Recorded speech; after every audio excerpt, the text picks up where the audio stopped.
In the next few days, I will submit a budget to Congress. So often we've come to view these documents as simply numbers on a page or a laundry list of programs. I see this document differently. I see it as a vision for America, as a blueprint for our future. A blueprint for our future.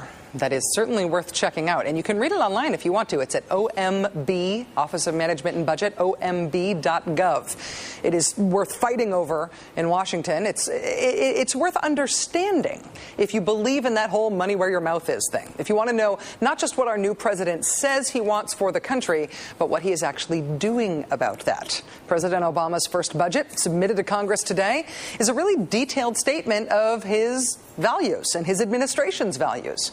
If you look at my budget, for example, you would see that I really value my dog. Good boy.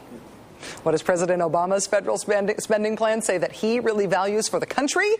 Well, he values honesty. This budget drops the Bush-era budget gimmicks that made the budget look smaller than it actually was. We value health care reform, tons of money for changing the health care system. The middle class, everybody who makes less than $250,000 a year gets a tax cut. The State Department, diplomacy is in, I say. Education goes up, cancer research goes way up, fast trains go up, even more than what trains got in the stimulus. Very exciting. Modernizing the air traffic control system. My flying Spilkus thanks you for that.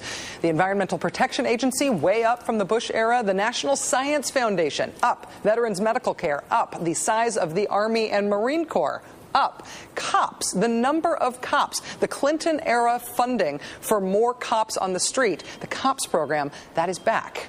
What things are less important to the Obama administration? What old directions are in for a change? Well, Homeland Security does not get a big bump in this budget. That department has been sort of a sinkhole for both security dreams and security dollars. There will be no big increase there. Also, the war in Iraq. President Obama announcing the Out by Next August plan to lawmakers tonight. We'll have more on that later on in the show. No bid contractors in Iraq. Those are apparently going to be over. The nuclear waste dump at Yucca Mountain in Nevada. Not going to happen. The Pentagon, considered sort of a loser in this budget because they're only getting a 4% increase on their already unimaginably ginormous budget. Oil companies, they face new taxes for offshore drilling. People making more than $250,000 a year, they will go back to the tax brackets from the Clinton era. The budget is a statement of values. It's what we ought to be doing as a country, at least in the part of the country where we all agree to go all in and do stuff together through our elected representatives. You know, the government. I spoke earlier today to President Obama's budget director, Peter Orszag, about the administration's spending plans as a reflection of our new president's values. Dr. Orszag, thank you so much for joining us on this big, busy budget day for you. Good evening.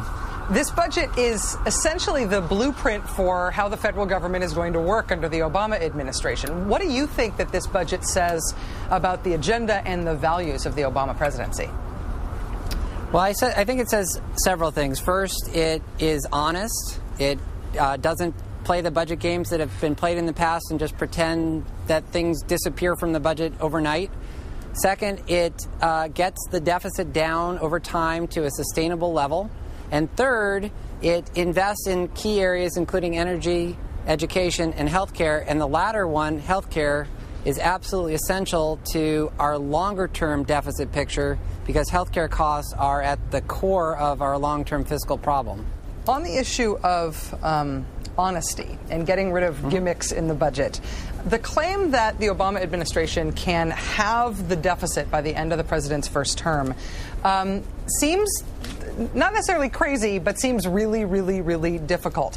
Why promise that when you're putting such a priority on being honest in the budget? Why not just do it if you think you can do it instead of saying you're going to do it? Well, because in the budget document we have to put forward what our plans are, and so in a sense we are saying this is what we're going to do. And that deficit reduction comes basically from 4 different areas. The first is, as the economy starts to recover, the budget will improve. Secondly, we do wind down the war, which saves money. The third is we do, in 2011 and thereafter, not continue the high-income tax cuts for those making $250,000 or more a year. And finally, we found, although there's more to find, we have found programmatic savings. So, for example, the evidence suggests that each dollar we spend in making sure that Medicare providers are actually receiving what they are supposed to get and not excessive payments saves $1.60 in erroneous payments. We've got $50 billion in savings in that kind of area to make sure that benefits are received by the right person or the right provider at the right time.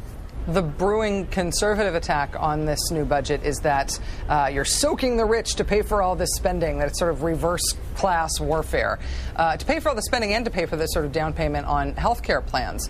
What's your response to that, both politically and as a budget czar?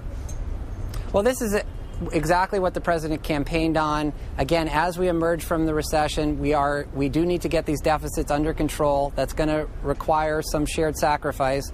And again, this is fully consistent with what the president campaigned on. So I suppose the criticisms are kind of old politics and to be expected. Peter Orszag, Director of the Office of Management and Budget, thank you so much for your time. And Rachel, from what I'm hearing, I'm supposed to invite you down for a fireside chat whenever you'd like. I actually did have one last question for you about that. Okay. Did you know that chimney was capped when you set the fire in your fireplace? No, I did not. So you set the fire in your fireplace thinking that it was going to work like a normal fireplace, and then what happened? Well, now let's be clear. All right.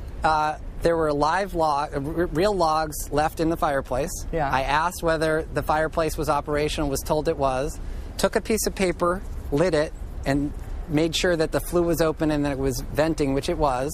And then we lit a fire in which, again, it was still venting, so the smoke was going up the chimney, the flue was open.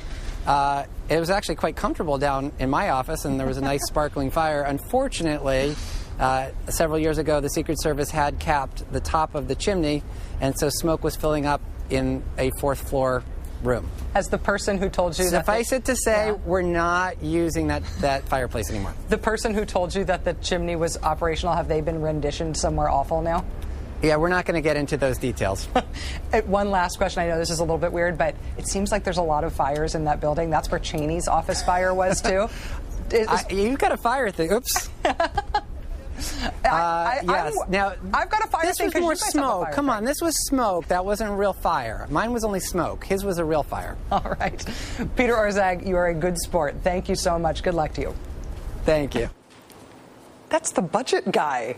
I know.